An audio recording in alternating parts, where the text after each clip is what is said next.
அனைவருக்கும் வணக்கம். என் லைஃப்பில் இந்த மாதிரி ஒரு பெயின்ஃபுல்லான ஒரு சுச்சுவேஷனை நான் ஃபேஸ் பண்ணதே கிடையாது. மனசு முழுக்க வலி வலி மட்டும்தான்.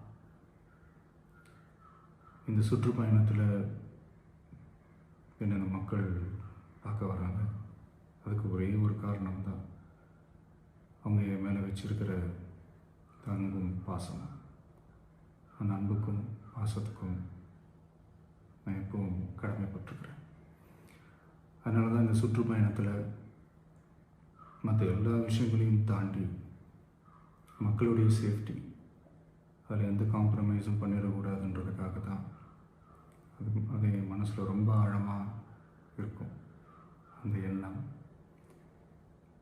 அதனால தான் இந்த அரசியல் காரணங்கள் எல்லாத்தையும் தவிர்த்துட்டு ஒதுக்கி வச்சுட்டு மக்களோட சேஃப்டி மட்டும் மைண்டில் வச்சுக்கிட்டு அதுக்கான இடங்களை சூஸ் பண்ணுறது, அதுக்கான இடங்களை பார்த்து பெர்மிஷன் கேட்குறது, போலீஸ் டிபார்ட்மெண்ட்டில் அதை ரிக்வெஸ்ட் பண்ணி கேட்போம்.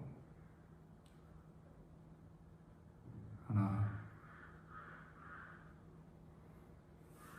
நடக்கக்கூடாதது நடந்துருச்சு. ஆனால் மனுஷன் தானே.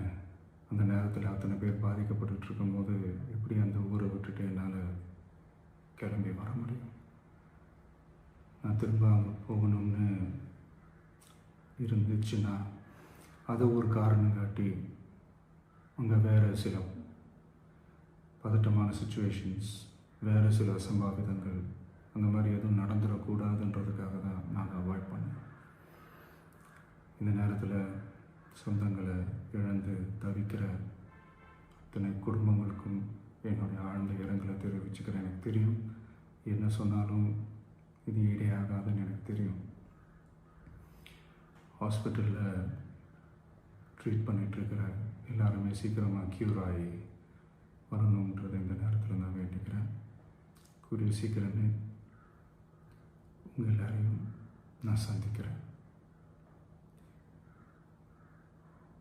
இந்த நேரத்தில் எங்களுடைய வலிகளை, எங்களுடைய நிலைமையை புரிஞ்சுக்கிட்டு எங்களுக்காக பேசின அரசியல் கட்சிகளை சார்ந்த நண்பர்கள், தலைவர்கள் அனைவருக்கும் என்னுடைய நன்றியை தெரிவிச்சுக்கிறேன். கிட்டத்தட்ட ஒரு 5 மாவட்டத்துக்கு பிரச்சாரத்துக்கு போனோம்.